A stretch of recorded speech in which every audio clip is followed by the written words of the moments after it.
ಎಲ್ರಿಗೂ ನಮಸ್ಕಾರ. Welcome back to Billi kitchen and blogs. ಇವತ್ತು ವೆರಿ ಸ್ಪೆಷಲ್ ಆಗಿ ಒಂದು ರೆಸಿಪಿ ಮಾಡ್ತಾ ಇದ್ದೀನಿ. ಮಕ್ಕಳಿಗೆ ಲಂಚ್ ಬಾಕ್ಸ್ಗೆ ಹಾಕುವಂತಹ ಒಂದು ರೆಸಿಪಿ. ಇದನ್ನು ಮಾಡೋದು ಕೂಡ ತುಂಬ ಸುಲಭ. ನೀವು ಬ್ರೆಡ್ಡನ್ನು ನಾರ್ಮಲ್ ಆಗಿ ಕಳಿಸ್ತಿರ್ತೀರ, ಅದ್ರ ಬದಲಾಗಿ ಈ ರೀತಿಯಾಗಿ ಮಾಡಿ ನೋಡಿ. ನಾನಿಲ್ಲಿ ಹೆಸರು ಬೇಳೆಯನ್ನು ಈ ರೀತಿಯಾಗಿ ಒಂದು 2 ಗಂಟೆಗಳ ಕಾಲ ನೆನೆಸಿಟ್ಕೊಂಡಿದ್ದೀನಿ. ನೆನೆಸಿಟ್ಕೊಂಡು ಅದನ್ನು ರುಬ್ಲಿಕ್ಕೆ ಹಾಕಬೇಕು. ನಾನಿಲ್ಲಿ ಒಂದು ಸ್ವಲ್ಪ ಈರುಳ್ಳಿ, ಹಾಗೆ ಕ್ಯಾಪ್ಸಿಕಮ್ಮು, ಒಂದು 3 ಕಾಳುಮೆಣಸು, ಒಂದು ಅರ್ಧ ಹಸಿಮೆಣಸು, ಹಾಗೆ ಒಂದು ಸ್ವಲ್ಪ ಶುಂಠಿ, ಹಾಗೆ ಕ್ಯಾರೆಟನ್ನು ತುರಿದಿಟ್ಕೊಂಡಿದ್ದೀನಿ. ಈಗ ನಾನಿಲ್ಲಿ ನೆನೆಸಿಟ್ಕೊಂಡಂತಹ ಹೆಸರು ಬೇಳೆಯನ್ನು ರುಬ್ಲಿಕ್ಕೆ ಹಾಕ್ತಾಯಿದ್ದೀನಿ. ನಾವು ಮಿಕ್ಸಿ ಜಾರಿಗೆ ಇದೆಲ್ಲವನ್ನು ಹಾಕ್ಕೋಬೇಕು. ಈ ಹೆಸರುಬೇಳೆ ರೆಸಿಪಿ ಏನಿದೆ ತುಂಬಾ ಚೆನ್ನಾಗಿರುತ್ತೆ, ಮತ್ತು ಇದು ಆರೋಗ್ಯಕ್ಕೂ ಕೂಡ ತುಂಬಾ ಒಳ್ಳೆಯದು. ನಾವು ಬ್ರೆಡ್ಗೆ ಜಾಮು ಈ ರೀತಿ ಏನಾದರೂ ಹಾಕ್ಕೊಟ್ಟು ಮಕ್ಕಳಿಗೆ ಕಳಿಸ್ತೀವಿ. ಅದ್ರ ಬದಲಾಗಿ ಈ ರೀತಿಯ ಒಂದು ಹೆಸರುಬೇಳೆಯಿಂದ ಮಾಡಿದಂತಹ ರೆಸಿಪಿ, ಈ ರೀತಿಯ ತಿಂಡಿಯನ್ನು ಮಾಡಿ ಕಳಿಸಿದರೆ ಮಕ್ಕಳು ತುಂಬ ಚೆನ್ನಾಗಿ ತಿಂತಾರೆ ಮತ್ತು ತುಂಬ ಇಷ್ಟನೂ ಪಡ್ತಾರೆ ಕೂಡ.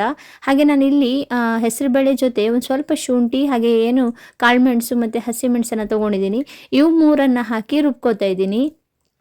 ಇದಕ್ಕೆ ಸ್ವಲ್ಪ ನೀರು, ಹಾಗೆ ರುಚಿಗೆ ತಕ್ಕಷ್ಟು ಉಪ್ಪನ್ನು ಹಾಕ್ಕೊಂಡು ಇದನ್ನ ಪೇಸ್ಟ್ ಮಾಡ್ಕೋಬೇಕು, ನುಣ್ಣಗೆ ಪೇಸ್ಟ್ ಮಾಡ್ಕೋಬೇಕು. ಇದು ಮಾಡಿದ ಮೇಲೆ ಇದಕ್ಕೆ ಸ್ವಲ್ಪ ಹಿಂಗು, ಹಾಗೆ ಅರಿಶಿನ ಪುಡಿಯನ್ನು ಹಾಕಿ ಈ ರೀತಿಯಾಗಿ ಮಿಕ್ಸ್ ಮಾಡುವಂಥದ್ದು ಮಾಡಿಕೊಂಡು, ನಾವು ತುರಿದಿಟ್ಕೊಂಡಂತಹ ಕ್ಯಾರೆಟು, ಈರುಳ್ಳಿ, ಹಾಗೆ ಕ್ಯಾಪ್ಸಿಕಮ್ ಇವು 3 ಕೂಡ ಹಾಕ್ಕೊಂಡು ಚೆನ್ನಾಗಿ ಮಿಕ್ಸ್ ಮಾಡಬೇಕು.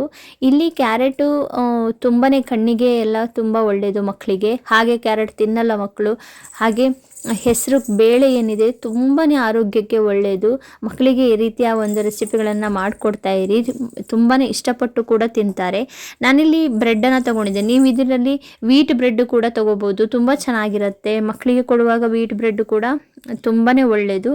ಹಾಗಾಗಿ ನಾನಿಲ್ಲಿ ಇಷ್ಟು ಬ್ರೆಡ್ ಪೀಸ್ಗಳನ್ನ ತೊಗೊಂಡು ಅದನ್ನು ಈ ರೀತಿಯಾಗಿ ಕಟ್ ಮಾಡಿಟ್ಕೊಂಡು, ಆ ಬ್ರೆಡ್ ಪೀಸ್ಗಳನ್ನು ಮಾಡಿಟ್ಕೊಂಡಂತಹ ಈ ರುಬ್ಬಿಟ್ಕೊಂಡಂತಹ ಇದಕ್ಕೆ ನಾನು ಮಿಕ್ಸ್ ಮಾಡ್ತಾಯಿದ್ದೀನಿ. ಈ ರೀತಿಯಾಗಿ ಅದ್ದುತ್ತಾ ಇದ್ದೀನಿ. ಅದ್ದಿ ಇದನ್ನು ನಾವೇನು ತವಾಗೆ ಇಡುವಂಥದ್ದು ತುಂಬ ಚೆನ್ನಾಗಿರುತ್ತೆ. ಹಾಗೆ ಬೇಯಲಿಕ್ಕೆ ಏನು ಜಾಸ್ತಿ ಟೈಮ್ ತಗೊಳ್ಳಲ್ಲ, ಒಂದು 3-4 ನಿಮಿಷದಲ್ಲೆಲ್ಲ ಇದು ಬೆಂದ್ಕೊಳ್ಳುತ್ತೆ. ನಾವು ಇದನ್ನು 2 ಕಡೆ ನೀಟಾಗಿ ಬೇಯಿಸ್ಕೊಂಡ್ರೆ ನಾವು ಲಂಚ್ ಬಾಕ್ಸ್ಗೆ ಮಕ್ಕಳಿಗೆ ಕೊಡುವಂತಹ ರೆಸಿಪಿ ರೆಡಿ ಆಗ್ತದೆ.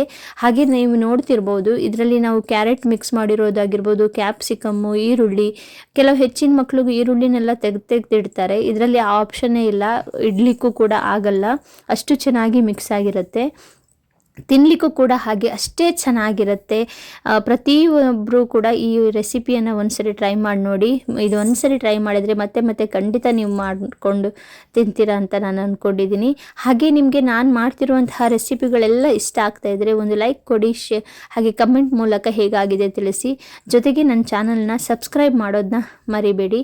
ನೀವು ನೋಡ್ತಿರ್ಬೋದು, ಇದು ರೆಸಿಪಿ ರೆಡಿ ಆಗಿದೆ. ಹಾಗೆ ನಾನಿಲ್ಲಿ ತೆಗೆದಿಟ್ಕೊಂಡಿದ್ದೀನಿ. ಮಕ್ಕಳಿಗೆ ನಾವು ಕೊಡುವಂತಹ ಬ್ರೆಡ್ಡು, ಜಾಮು ಇದೆಲ್ಲಕ್ಕಿಂತ ಈ ರೀತಿಯಾಗಿ ನಾವು ಬ್ರೆಡ್ಗಳನ್ನು ಕೊಡ್ತಾ ಬಂದರೆ ಚೆನ್ನಾಗಿರುತ್ತೆ, ಆರೋಗ್ಯಕ್ಕೂ ಕೂಡ ಒಳ್ಳೆಯದೇ. ಯಾಕಂದರೆ ನಿಮಗೆ ಗೊತ್ತಿರ್ಬೋದು, ಮೈದಾವನ್ನೆಲ್ಲ ಹೆಚ್ಚಾಗಿ ಯೂಸ್ ಮಾಡಬಾರ್ದು ಅಂತಾರೆ. ಹಾಗಾಗಿ ಅದನ್ನೇ ಈ ರೀತಿಯಾಗಿ ಮಾಡಿಕೊಟ್ರೆ ಮಕ್ಕಳು ಇಷ್ಟಪಟ್ಟು ತಿಂತಾರೆ.